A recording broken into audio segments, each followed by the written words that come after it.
काम करते हैं, जरा एक बार इंडेक्स पर नज़र रख लेते हैं।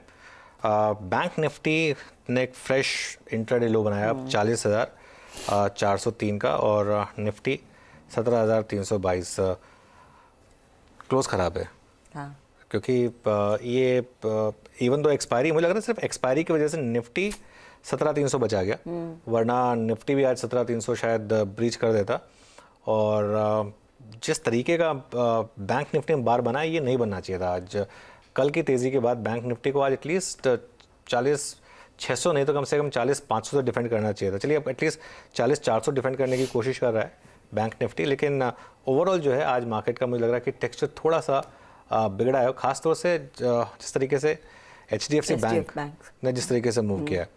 अब इशू ये है हर्षिता यहाँ पे कि आज US मार्केट का एक्शन कैसा रहता है, क्योंकि आज सुबह हमारी कमेंट्री में ये सार ये था कि 4% की बॉन्ड यील्ड मार्केट किस लेवल तक पचा चुका है। अब अगर ये 4 से भी और आगे बढ़ती है, 4.1, 4.2 उस तरफ जाती है, तो फिर ऑल बेट्स आर ऑफ, उसमें फिर एक्विटीज़ के लिए फिर फ्रेश सेलिंग आएगी। लेकिन आज जो है, भले ही आप एक्सपायरी का बहाना बना ले, जो भी बना ले, आज मार्केट के का जो प्राइस एक्शन है वो काफ़ी ख़राब है। क्लोजिंग अगर यहाँ पर हो गई तो ये क्लोज काफ़ी ख़राब होगा। क्लोजिंग आप किसी तरीके से अगर 17,350, 360 के ऊपर ले जाते तो मैं फिर कहता चलिए ठीक है, कोई नहीं, एक दिन और देखते हैं, लेकिन ये क्लोज बुल्स के लिए काफ़ी ख़राब है। क्लियरली तो प्रेशर बनता हुआ आप देखते हैं 17,300 होल्ड करेगा या नहीं, क्योंकि 320-21 के आसपास ही हम ट्रेड करते हुए दिखाई दे रहे हैं।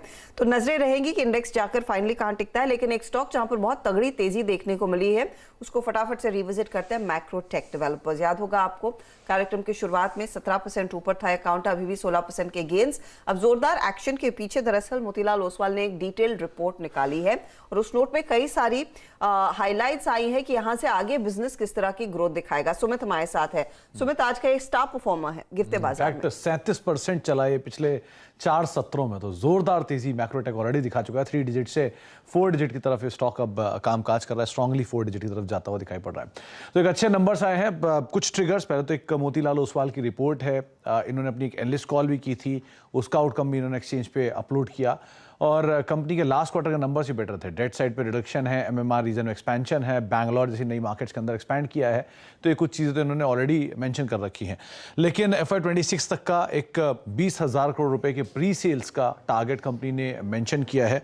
कुछ की हाईलाइट्स की अगर बात की जाए तो उन्होंने बोला है कि सबसे इंपॉर्टेंट एबिटा करीब 100 करोड़ जो कि FY26 तक, और 500 करोड़ जो कि FY31 तक कंपनी लेकर पहुंचने का अनुमान लगा रही है।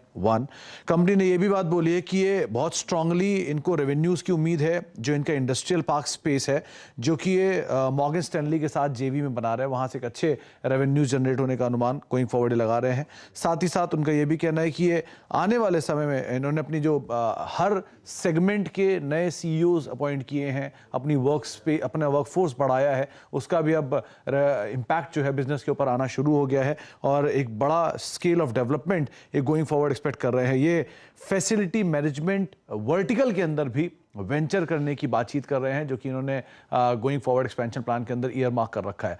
तो इस तरह की कुछ चीज़ें जो ये कंपनी कामकाज कर रही है, और सबसे इंपॉर्टेंट कंपनी के पास ऑलरेडी कैश है और डेट को फर्दर रेज नहीं करेंगे। कैश से, इंटरनल अक्रूवल से कैश जनरेट भी हो रहा है, और प्लस उससे डेट को भी ईज आउट करेंगे। तो ये दोनों ट्रिगर्स कंपनी के लिए कामकाज कर रहे हैं, और शायद अच्छी वैल्यू भी थी, तो बाजार ने इसलिए इसको एक अच्छा ट्रिगर के तौर पे लिया, और बढ़िया तेजी भी देखने को मिल रही है। बहुत शुक्रिया सुमित। काफ़ी वॉलेटाइल स्टॉक है। हम मेरे ख्याल से पिछले 2 हफ्ते पहले हम बात कर रहे थे कि इतना क्यों गिरा ये स्टॉक, और अब देखिए एक बार जरा 1 महीने का चार्ट लेकर आइए, देखिए हर्षिता, ये एकदम V शेप रिकवरी।